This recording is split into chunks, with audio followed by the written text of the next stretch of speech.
All right, friends and fans. Greg's Mobile Automotive AC Diagnostics Repair. You know the deal. I got a real quick video this morning.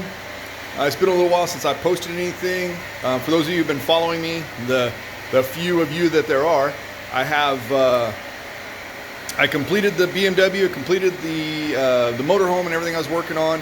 I actually got both those kicked out before I left. I went on vacation for a little while. Me and my wife went and enjoyed each other's company and celebrated our 30th anniversary and all that stuff. So anyways, this morning I'm here and I'm working on a vehicle. I'm doing a courtesy inspection for a friend of mine, and it's a Kia Optima is what I'm working on. And those of you who know me that have talked to me personally or whatever, you know I'm a big fan of certain types of scan tools.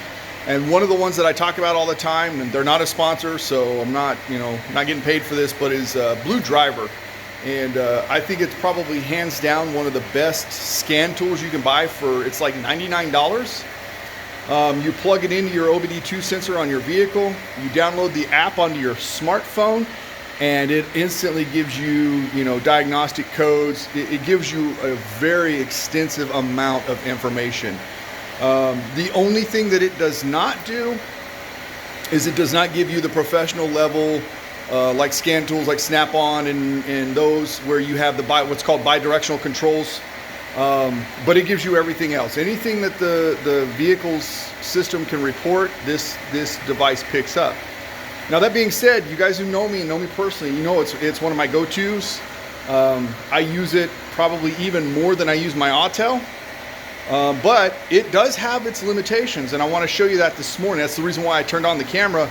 I'm doing just a general inspection on this vehicle, just looking to see, what needs to be done maintenance-wise. It's in really good shape for the year it is. It's an 04 Kia Optima, and it's in good shape. It's been taken care of. It's been maintained. It's got a little bit of, some dings and dents on it from being driven, but all in all, it's in good shape. So first thing I did this morning when I picked the car up was I hooked up my Blue Driver and started the diagnostics, checked for any codes, and the Blue Driver came back and said no codes, no pending, no historical, no active codes.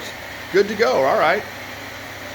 Now I did notice when I got in the vehicle, and I'll try to show this to you, if you can look and see right in there on the dash, you'll see I have a couple of lights going on in there, right? Let's see if we can get that to focus. There we go.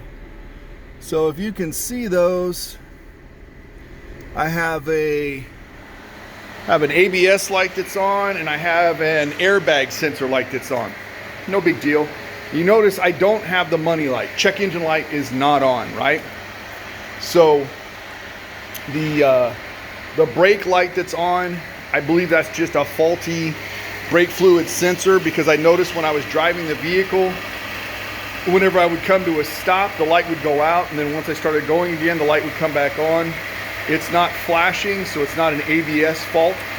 And I know that they have an issue with some of the sensors on some of these vehicles.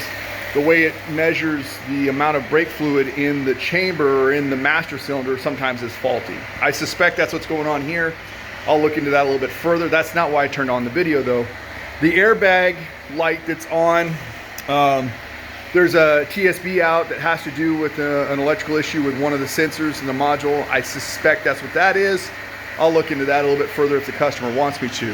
However, the reason why I turned on the video this morning and wanted to make this little, or turned on the camera and wanted to make this little video, is the fact that I went ahead and after I got into the shop, I'd taken it for a test drive, and I went ahead and I hooked up my Autel. You can see it here. And let me back out of this real quick and try to keep you guys on the screen here. And as you can see, I ran the codes on it. Now this is a 2004, and so it has very few systems in it that actually report through the OBD2: engine, transmission, ABS, and airbag. Now interestingly enough, when I did the diagnostic on this, as you can see, I have one fault registered in the engine ECU, and then of course I have 5 faults registered for the airbag. Now the one that piqued my interest, of course, was this one here. So I'm going to click on that. And then I'm going to hit read codes. And there you go. It has a P0140, and you can see it's an active code.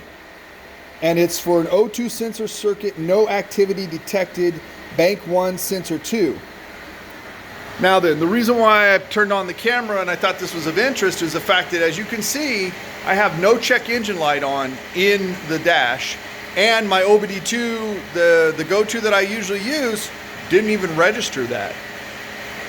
So the moral of the story is this: by all means, if you're a DIY guy or gal and you want to be able to know, I say buy one of these Blue drivers, download the app, play with it, and get to know it.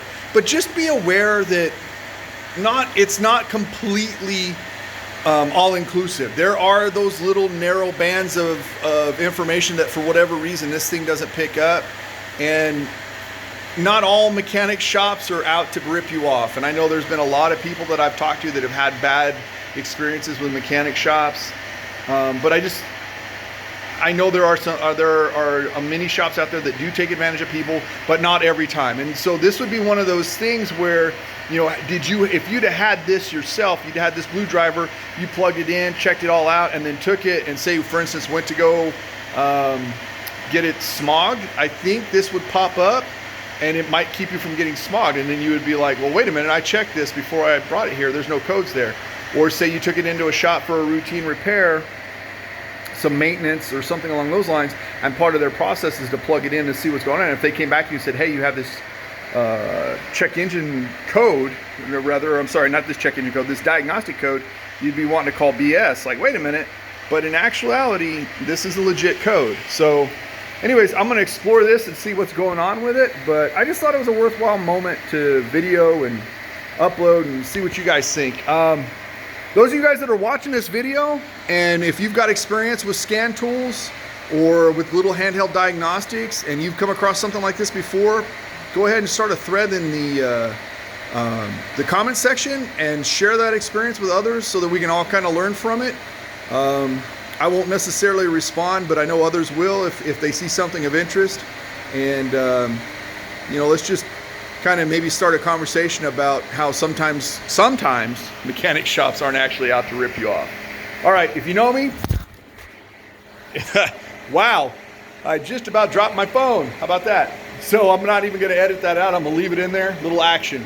If you guys know me, you know my number, know my email, know me personally. Get a hold of me if you got questions. And as always, thanks for watching. Bye.